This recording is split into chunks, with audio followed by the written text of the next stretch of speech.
Hello friends, welcome to the channel ssc.com। तो आज का 11th लेक्चर है, तो कंटिन्यू करते हैं। प्लीज़ एंडिंग तक वीडियो को देखें, बहुत सारी चीज़ें देखने मिलेगी और इसकी प्लेलिस्ट भी बनी है, आप चैनल पे जाके देख सकते हैं प्लेलिस्ट को, मतलब डे 1 से क्लासेस को। तो कंटिन्यू करते हैं, पहले खुद रीड करेंगे देन वीडियो कंटिन्यू करेंगे। हम फ्रेज क्लॉज सभी चीज़ें, आपका ग्रामर, पार्ट ऑफ स्पीच जो अभी के न्यू पैटर्न पूछ रहा है, सब डिस्कस करेंगे। तो प्लीज़ एंडिंग तक बने रहे, एक ही वीडियो से आपको बहुत सारी चीज़ें सीखने मिल जाएगी। Okay. Unemployment arises from a variety of, अब जो भी है, जो बेरोजगारी है वो उभर कर आती है, उठकर आती है किस चीज से? एक वैरायटी से। अब किसकी वैरायटी, अब देख लेते। थिंग्स, चीजों की वैरायटी, थॉट्स, विचारों की वैरायटी, टाइप्स, प्रकारों की वैरायटी, और कसेस जो है कारणों की एक वैरायटी। तो कई जो कारण है उसकी जो एक वैरायटी है उससे निकल कर आती है जो बेरोजगारी है। तो ये सेंस सही होगा, कसेस। ओके। बहुत सारे कारण से मतलब बेरोजगारी हो रही, तो वही होगा यहाँ पे। यदि क्लॉज की बात करें तो ये अपने आप में एक स्वतंत्र क्लॉज, इंडिपेंडेंट क्लॉज है। ओके। तो जब एक इंडिपेंडेंट क्लॉज रहे तो उसे प्रिंसिपल क्लॉज कहा जाता है। यहाँ पे एक सब्जेक्ट, एक फाइनाइट वर्ब है, ये सब्जेक्ट है, नाउन है। M E N ending word जो रहेंगे हमेशा नाउन रहेगा। और कौन सा नाउन? एब्स्ट्रैक्ट नाउन रहेगा। एराइसेस ये एक ट्रांजिटिव वर्ब है, क्योंकि इसके बाद में प्रीपोजिशन आया है, इंट्रांजिटिव वर्ब है। ट्रांजिटिव वर्ब के बाद में क्या आता है? ऑब्जेक्ट आता है। ऑब्जेक्ट व्हाट और हुम का आंसर देगा, व्हाट और हुम को आंसर देगा। ओके, दो क्वेश्चन पूछ सकते हैं, तो ऑब्जेक्ट का आंसर यहाँ पे आ जाएगा। तो ये एक इंट्रांजिटिव वर्ब, फ्रॉम प्रीपोजिशन इसका ऑब्जेक्ट ये हो गया। और आर्टिकल है, आर्टिकल आ गया तो डेफिनेट बात है नाउन आएगा ही, तो वैरायटी है, नाउन है। ऑफ भी प्रीपोजिशन, इसके बाद में इसका ऑब्जेक्ट कर्सिस, तो कर्सिस भी एक नाउन है, क्योंकि नाउन का ही प्लूरल बनता है। इस तरीके से आप पता लगा सकते हैं। वन, एक। अब एक जो कसे से बहुत सारे जो कारण है, उनमें से एक विच इज ऑलवेज रिकरिंग, जो हमेशा हो रहा है, यानी पूर्णावृत्ति उसकी हो रही। रिकर यानी होता है बार बार उसको, उसका होना, पूर्णावृत्ति होना। तो एक जो है हमेशा पूर्णावृत्ति हो रही है। एंड द इफेक्ट्स, और जो प्रभाव है, ऑफ इट, जिसके वी हैव हैड, हमारे पास है। रिसेंट एग्जाम्पल, हाल ही के एग्जाम्पल के क्या हमारे पास कुछ इफेक्ट्स है। तो एक जो है क्या है, इज, वो है द डिसऑर्गेनाइजेशन ऑफ इंडस्ट्री। क्या? जो डिसऑर्गेनाइजेशन है, जो अव्यवस्था है इंडस्ट्री का, वो है। रिजल्टिंग, जो परिणाम दे रहा है या परिणामित है, फ्रॉम अ लॉन्ग वॉर, एक लंबे युद्ध से। दिस इज अ, अब यह है एक सीरियस, अब जो भी यहाँ पे आएगा, admitting of no easy at the, यहाँ पे भी कोई वर्ड आएगा, at the best of times. तो यह जो है, तो ये जो इसी की बात करिए कि जो एक जो कारण है, जो डिसऑर्गेनाइजेशन है इंडस्ट्री का, तो यह जो है पूरा इसी के लिए ये जो डिस आया है, तो यह जो है एक सीरियस, जो भी यहाँ पे आएगा देख लेते हैं। नेचर, एक सीरियस प्रकृति है, एक सीरियस प्रॉब्लम है, एक सीरियस डिस्कशन है, एक सीरियस डिफरेंस है, भिन्नता है। तो प्रॉब्लम सेंस से ही बन रहा है, प्रॉब्लम आ जाएगा। तो यह एक सीरियस क्या है? प्रॉब्लम है। एडमिटिंग ऑफ, जो यह दिखाता है कि कोई भी नहीं है आसान, जो भी यहाँ पे की यानी चाबी हो जाएगा। देखो की के मतलब दो निकलते, एक तो IMP भी होता है इंपॉर्टेंट, और एक हो जाता है चाबी। ओके, एक हो जाएगा चाबी। जब नाउन का फंक्शन करेगा तो चाबी हो जाएगा, जब एक एडजेक्टिव का फंक्शन करेगा तो इसका मतलब हो जाएगा इंपॉर्टेंट। तो यहाँ एक नाउन की जरूरत है हमें। डिटर्मिनर नो हो गया, इजी एक एडजेक्टिव हो गया। अब इसके बाद में एक नाउन आएगा, तो यहाँ यदि नाउन का फंक्शन करेगा तो चाबी हो जाएगा। तो कोई आसान चाबी नहीं है, या जो सीरियस एक प्रॉब्लम है, तो ऐसा कोई चाबी सोल्यूशन आ सकता है कि एक कोई भी आसान सोल्यूशन नहीं है। Eight the best of times, समय का कितना भी बेस्ट है उस पर कोई भी आसान जो है सोल्यूशन नहीं है, इस चीज को एडमिट कर रहा है। यह जो एक सीरियस प्रॉब्लम है, ऐसे इस तरीके से निकलेगा आंसर। तो कोई भी आसान आंसर नहीं है।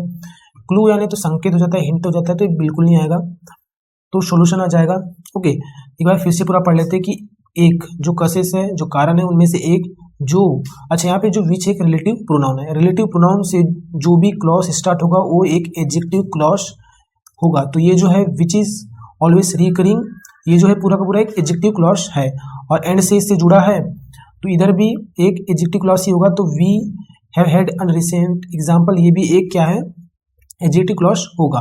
ओके, अब ये जो वन है, इसका जो ये सब्जेक्ट है, इसकी वो इधर दी है, तो ये जो है अपने आप में एक मेन क्लॉज है या इंडिपेंडेंट क्लॉज है। ओके, तो ये मेन क्लॉज हो गई, ये हो गई एडजेक्टिव क्लॉज, और ये भी हो जाएगी एडजेक्टिव क्लॉज ऑफ विच, तो ये भी हो जाएगी एडजेक्टिव क्लॉज। ओके, अब ये जो है दिस इज सीरियस, ये भी एक डिपेंडेंट क्लॉज है कि ये जो है इस चीज को पूरा मॉडिफाई कर रही है। ओके, तो ये भी एक एडजेक्टिव की तरह ही फंक्शन करेगी, तो ये भी एक एडजेक्टिव क्लॉज हो जाएगी। पूरी की पूरी यहाँ तक। तो अभी इसके आगे बढ़ते हैं तो फिर से उसे मतलब समझ लेते हैं कि एक जो हमेशा हो रही है रिकरिंग, बार बार पुनरावृत्ति हो रही है, एंड और इफेक्ट्स जो है, जो प्रभाव है ऑफ जिसके we have had a recent example, हमारे पास एक हाल ही एग्जाम्पल है। तो वो ये क्या है कि वन जो है वो क्या है, डिसऑर्गेनाइजेशन है, अव्यवस्था है इंडस्ट्री की, किसी भी फैक्ट्री के, resulting from a long war, एक लंबे वॉर से जो परिणामित रहा है। This is a serious problem, यह एक सीरियस प्रॉब्लम है। Admitting of no easy solution, जो कोई भी प्रकार के आसान सॉल्यूशन हल को एडमिट नहीं करता, टाइम का कितना भी अच्छा रहे, टाइम का कितना भी बेस्ट रहे, इस टाइप से हो रहा है सेंस। अगेन फिर से देयर इज अ अनएम्प्लॉयमेंट, फिर से एक बार जो है यानी जो दूसरा और एक कारण क्या है कि एम्प्लॉयमेंट है, विच फॉलोड जो होती है, अ मार्क्ड डिमिनिशन एक चिन्हित कमी के कारण, एक कमी को लेकर, इन द जो भी है ऑफ एनी रॉ प्रोडक्ट, कोई भी जो कच्चा जो पदार्थ है उसका, अब उसके जिसमें भी क्या देख लेते, क्लॉथ्स, कोई भी कच्चा पदार्थ के कपड़े में कमी, जो मार्क कमी के चलते ये बेरोजगारी है। तो कपड़े के कमी में कोई सेंस नहीं बन रहा है।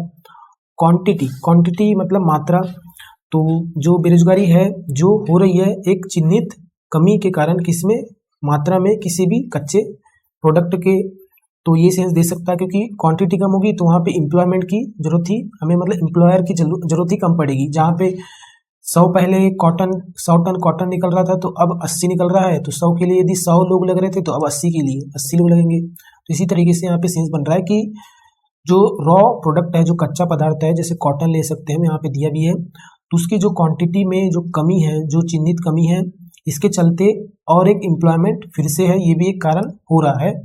तो क्वांटिटी आ सकता है, मटेरियल तो कच्चे पदार्थ में जो पदार्थ है, कोई सेंस दे रहा है, क्वालिटी, कोई भी कच्चे पदार्थ की क्वालिटी में कमी, तो कच्चे पदार्थ में कौन सी क्वालिटी रखी जाएगी, कच्चा पदार्थ तो अपने आप नेचुरली प्रोड्यूस्ड रहेगा, तो उसमें कोई क्वालिटी की तो बात होगी नहीं, तो ये भी सेंस नहीं देगा।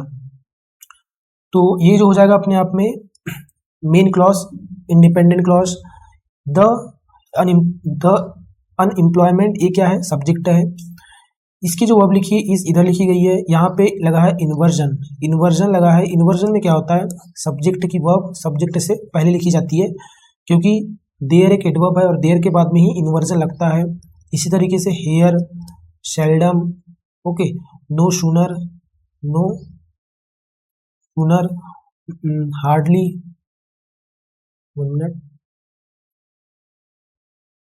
हार्डली, तो इस तरीके से कुछ एडवर्ब से इनके बाद में इन्वर्जन लगता है, तो ये यहाँ पे इन्वर्जन लगा है। ओके, तो ये सब्जेक्ट हो गया, इसकी वर्ब हो गई, ये एक सब्जेक्ट एक फाइनाइट वर्ब, तो ये एक क्लॉज है, ये मेन क्लॉज है। विच रिलेटिव प्रोनाउन, रिलेटिव प्रोनाउन से स्टार्ट जो भी क्लॉज होगा वो हो जाएगा एडजेक्टिव क्लॉज, तो ये एडजेक्टिव क्लॉज है, पूरा का पूरा एडजेक्टिव क्लॉज है। तो इस तरीके से यहाँ पे खत्म। सचेस, अब जैसे कि रॉ प्रोडक्ट है तो उनकी बात हो रही है, जैसे कि कॉटन, सचेस एक फ्रेजल प्रीपोजिशन होता है। फीवर, अब जैसे कि कॉटन, फीवर, अब इसमें भी दिया है कि कुछ hands, fewer hands are required, ये होते हैं, आवश्यक होते हैं, इन द मिल्स, मिल्स में, एंड और द फैक्ट्रीज, और फैक्ट्रीज में। तो जैसे कि कॉटन, कॉटन की यदि बात करें तो कुछ ही मतलब हैंड से मतलब यहाँ पे हेल्प की बात है, या कुछ एम्प्लॉयर की बात हो रही है कि जो जिनके अपने हाथों का यूज़ करने वाले ऐसे एम्प्लॉयर को ही हैंड्स को यहाँ पे सेंस ले रहा है। तो कुछ ही लोगों की जरूरत पड़ती है मिल्स में और फैक्ट्रीज में, ये भी अपने आप में एक क्या है, स्वतंत्र क्लॉज बोल सकते हैं। Okay, we may call this curse of bad harvest, तो हम जो है बोल सकते हैं इसे कारण किसका, बेड कटाई, हार्वेस्ट यानी होता है कटाई, तो बेड जो बुरी कटाइया है उसके कारण इस चीज को हम बोल सकते हैं। ये इसमें यहाँ पे एक सब्जेक्ट है, एक फाइनाइट वर्ब है। ओके, एक फाइनाइट वर्ब है, तो एक सब्जेक्ट एक फाइनाइट वर्ब मतलब एक क्लॉज है, तो समझ जाओ कि ये अपने आप पे इंडिपेंडेंट क्लॉज है। इंडिपेंडेंट क्लॉज जब एक ही रहे तो इसे प्रिंसिपल क्लॉज बोलेंगे। यहाँ से सिमिलरली समान रूप से बट, लेकिन बट से जो भी कंजंक्शन स्टार्ट होगा, सॉरी जो भी इस कंजंक्शन से जो भी क्लॉज स्टार्ट होगा वो अपने आप में इंडिपेंडेंट क्लॉज होगा, स्वतंत्र क्लॉज होगा। ओके, तो लेकिन मोर सीरियस, जो अधिक गंभीर है, द इफेक्ट, जो प्रभाव है, ऑफ चेंजेस, बदलाव का, इन इंडस्ट्री में, ड्यू टू कारण है, किसी कारण, द इन्वेशन ऑफ मशीनरी, जो मशीन है उनके जो आविष्कार है उसके कारण जो है, जो सबसे सीरियस जो प्रभाव रहा है बदलाव का इंडस्ट्री में, तो वो क्या है, इन्वेशन किसका, मशीनरी का। Machinery which does more work and require, जो भी है यहाँ पे रिक्वायर मोर हेड्स, तो जो मशीन है ये ज़्यादा काम करेगी और क्या ये ज़्यादा लोगों की रिक्वायर करेगी, मतलब ज़्यादा हैंड्स यानी ज़्यादा मदद जो हाथ अपने यूज़ करे, तो नहीं, कम और लोगों की रिक्वायर होगी, तो मोर तो बिल्कुल नहीं आएगा, अ लॉट ऑफ ये भी बिल्कुल नहीं आएगा, बहुत सारे, फीवर यानी थोड़े बहुत, मेनी बहुत सारे, तो ये भी बिल्कुल नहीं आएगा, तो फीवर आ जाएगा, नेगेटिव सेंस में होगा कि कुछ ही फिर हैंड्स की रिक्वायर करता है। तो यहाँ पे जो विच है एक रिलेटिव प्रोनाउन है, तो विच की ये इधर वर्ब हो गई, मशीनरी इसका एंटीसीडेंट हो गया, मतलब इस नाउन के लिए ये विच रिलेटिव प्रोनाउन आया है, तो रिलेटिव प्रोनाउन से ये जो क्लॉज स्टार्ट है ये हो जाएगा एडजेक्टिव क्लॉज, ओके, ये हो जाएगा एडजेक्टिव क्लॉज, और इधर का जो है ये अपने आप में रहेगा इंडिपेंडेंट क्लॉज या मेन क्लॉज। एट, अच्छा, एट से जो भी क्लॉज स्टार्ट होगा ये भी अपने आप में स्वतंत्र क्लॉज ही होगा। एट अनदर कस, और अभी तक का और एक कारण इस स्ट्राइक, वो क्या है, स्ट्राइक होना, यानी स्ट्राइक का मतलब हो जाता है कि उन पे प्रहार, जो एम्प्लॉयर रहते हैं उन पे प्रहार, उनके मालिक का, ऑनर का, एंड लॉकआउट, लॉकआउट यानी उनको फायर कर देना, जॉब से निकाल देना, एंड, और एंड से जो भी क्लॉज स्टार्ट होगा वो भी अपने आप में इंडिपेंडेंट क्लॉज ही होगा, एंड, और this is more to be deplored, और यह जो है अधिक क्या डिप्लोर्ड किया जाना है, मॉल रिग्रेट किया जाना है। डिप्लोर मतलब होता है रिग्रेट करना, या एक होता है मोन, मोन यानी होता है विलाप करना, ओके। तो अभी तक का और एक कारण है स्ट्राइक या लॉकआउट, उनको निकाल देना, एंड, और यह जो है अधिक मोन किया जाना है, रिग्रेट किया जाना है, बिकॉज, क्योंकि, बिकॉज एक रीजन को बताने वाला कंजंक्शन होता है, और इससे जो भी क्लॉज स्टार्ट होगा तो वो एक एडवर्ब क्लॉज होगा, क्योंकि कारण को बताने वाला जो भी क्लॉज होगा एक एडवर्ब क्लॉज होता है। तो बिकॉज, क्योंकि, सच अ स्टॉपेज, ऐसे एक जो रुकावट है, इज वो कारण है, ड्यू, ड्यू मतलब यहाँ रीजन से है, तो वो कारण है to a very trivial matter, एक बहुत ही तुच्छ मैटर के लिए उस चीज का कारण है स्टॉपेज है। परहेप्स, संभवतः, अब वो क्या चीज है जो स्टॉपेज, द मैन, अब जो मैन जो है जो काम करते हैं और वर्किंग काम कर रहे हैं, हाफ एन आवर मतलब हाफ एन आवर आधा घंटा, लॉन्गर देन आधा घंटा ज़्यादा, बजाय किसके, व्हाट देयर यूनियन परमिट्स, क्या जो है उनके यूनियन ने, संघ ने उनको परमिट दिया है, परमिट्स करते हैं, मतलब समझ लो 14 घंटे की जॉब है तो इतना घंटा जो है इतना आवर्स यदि करते हैं तो ये जो है एक और ट्रिवियल मैटर हो जाता है उनके स्टॉपेज का, ओके। इस टाइप से सेंस बन रहा है। एट से क्लॉज स्टार्ट है तो ये अपने आप में इंडिपेंडेंट क्लॉज हो जाएगी, एंड से भी स्टार्ट हो रही है तो ये भी अपने आप में इंडिपेंडेंट क्लॉज हो जाएगी। बिकॉज से स्टार्ट हो रहा है तो ये हो जाएगा डिपेंडेंट क्लॉज, ये रीजन को बता रहा है तो एक हो जाएगा एक एडवर्ब क्लॉज, तो ये पूरा का पूरा एक एडवर्ब क्लॉज है। परहैप्स, संभवतः, ये भी अपने आप में क्या है, एक संभावना को बता रहा है, तो कंडीशन को बता रहा है तो ये भी एक एडवर्ब क्लॉज हो जाएगा, कंडीशन को बताने वाला। तो मेन जो है, सॉरी, ये एडवर्ब क्लॉज नहीं होगा, ये अपने आप में इंडिपेंडेंट क्लॉज होगा। तो जो मेन है जो काम कर रहे हैं longer, half an hour longer than what their union permits, क्या जो है उनका यूनिट परमिट्स करता है, तो ये सब्जेक्ट हो गया, ये इसकी फाइनाइट वर्ब्स हो गई, तो ये हो गया अपने आप में इंडिपेंडेंट क्लॉज। और इसके बाद में जो व्हाट से स्टार्ट हो रहा है ये हो जाएगा डिपेंडेंट क्लॉज। व्हाट से जो भी स्टार्ट होगा ये समझ जाओ एक नाउन क्लॉज होगा, क्योंकि ये ऑब्जेक्ट की तरह काम करने वाला क्लॉज होता है। यहाँ पे देयर यूनियन सब्जेक्ट है, परमिट्स इसकी वर्ब है।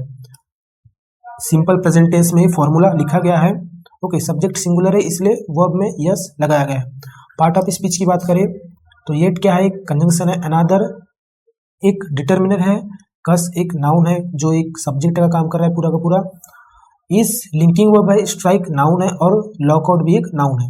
लिंकिंग वर्ब के बाद में कॉम्प्लीमेंट आता है, कॉम्प्लीमेंट एक नाउन होगा, प्रोनाउन होगा या तो एक एडजेक्टिव होगा।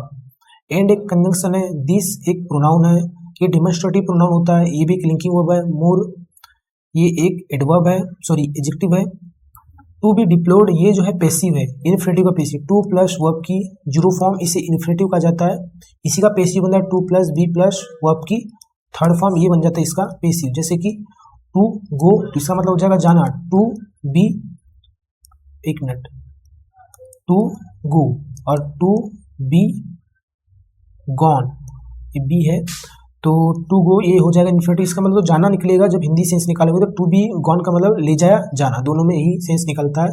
तो इसका मतलब हो जाएगा कि मौन किया जाना, कि यह जो है अधिक मौन किया जाना है, यानी विलाप किया जाना है। बिकॉज क्योंकि सच स्टॉप इट, सच के बाद में यदि नाउन सिंगुलर आए तो बीच में ए लग जाएगा, यदि प्लूरल यहाँ पे स्टॉपेज रहता तो यहाँ से ए हट जाएगा। इस यहाँ पे लिंकिंग वर्ब है। ड्यू एक क्या है, ड्यू टू एक प्रीपोजिशन है, एक फ्रेजल प्रीपोजिशन होता है, इसका ऑब्जेक्ट है पूरा का पूरा, प्रीपोजिशन के बाद में ऑब्जेक्ट आता है जो एक नाउन होगा, एक प्रोनाउन होगा या एक जीरंड होगा जिसे वर्ब की फोर्थ फॉर्म बोलेंगे। तो एक नाउन है यहाँ पे, क्योंकि मैटर देखो नाउन कैसे आर्टिकल आ गया, आर्टिकल यदि आपको जहाँ भी दिख जाए समझ जाओ उसके बाद में नाउन आएगा, तो इसके लास्ट वाला वर्ड है तो नाउन हो गया। अब इस नाउन की विशेषता बताने एडजेक्टिव आ गया, एल एंडिंग वर्ड एडजेक्टिव होते हैं, ट्रिवियल एडजेक्टिव है। वेरी इस एडजेक्टिव विशेषता बताने के लिए एक एडवर्ब आया, तो वेरी एक एडवर्ब है। परहैप्स संभवतः एक संभावना को बता रहा है, एक समय को बताने वाले एडवर्ब की तरह फंक्शन करेगा यहाँ पर। द मैन यहाँ पे सब्जेक्ट है, मैन प्लूरल में लिखा है ई, देखो ये मैन होता है और ये मैन होता है, मैन और ए मैन, तो ये होता है सिंगुलर, इसका प्लूरल ये हो गया। आर वर्किंग ये हो गया इसका हेल्पिंग वर्ब, ये होगी मेन वर्ब। प्रेजेंट कंटिन्यूस का ये फॉर्मूला है। हाफ एन आवर इसका पूरा का पूरा ऑब्जेक्ट हो गया, सॉरी ये ऑब्जेक्टिव तो नहीं होगा, ये एक एडवर्बियल फ्रेज होगा। ओके, ये पूरा ग्रुप ऑफ वर्ड्स है, यहाँ पे 3 वर्ड लिखे, 3 वर्ड है और ये टाइम को बता रहे, तो टाइम को जो भी बताएगा समझो एडवर्ब है, तो एडवर्बियल फ्रेज है। Longer than what their union permits, उनका जो यूनियन परमिट्स करता है उससे ज़्यादा यदि वो काम कर रहे हैं, तो इस टाइप से सेंस यहाँ पे निकल रहा है। आई होप फ्रेंड्स कि आपको वीडियो अच्छी लगी हो। Thank you for watching.